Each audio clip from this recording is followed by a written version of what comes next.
No, tu jest oś kamery, przed obiektywem. No dobrze, słuchajcie, to już mamy podstawę, mamy nasz krok podstawowy, a teraz zaczniemy się obracać w tym kroku. To ja się też będę odsuwał, tak, dokładnie. A co, już się odsunęła? Oczywiście, no.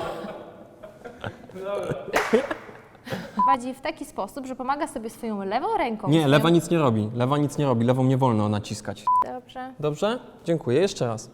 Nie będziemy robić 2 obrotów na zajawce, bo to jest... Dwóch unoszę, nie będziemy robili No wejścia ja z nie unoszeniem. chciałam robić 2. Czyli chciałaś zrobić tylko z podejściem? Tak. Dlaczego? Jest mniej Tak efektowne. zrozumiałam, No że to tak. źle zrozumiałaś, no. Dobra, jeszcze raz. Dziękuję wam bardzo. Ja też wam dziękuję. Zatkało mi uszy, słuchajcie. Nie jestem jeszcze. To, że zrobiłeś przewieszkę jedną, to nie znaczy, że jesteś wspinacz. A ja mam buty, to znaczy, że też jestem wspinacz. Bardzo było miło. Dobra, już jestem gotowa. Oż ty, Karol, znowu nas wyjściówka czeka. A sprawdzałeś baterię? Dobra, nagrywamy, jedziesz. O, mamy początek, dobra. Jesteśmy w drugiej części.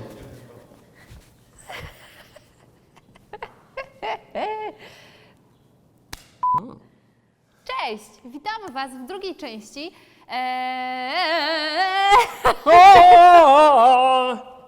Dobra. Jeszcze, no dawaj. A co my tańczymy teraz? No Jezu, walc wiedeński, figury, druga część.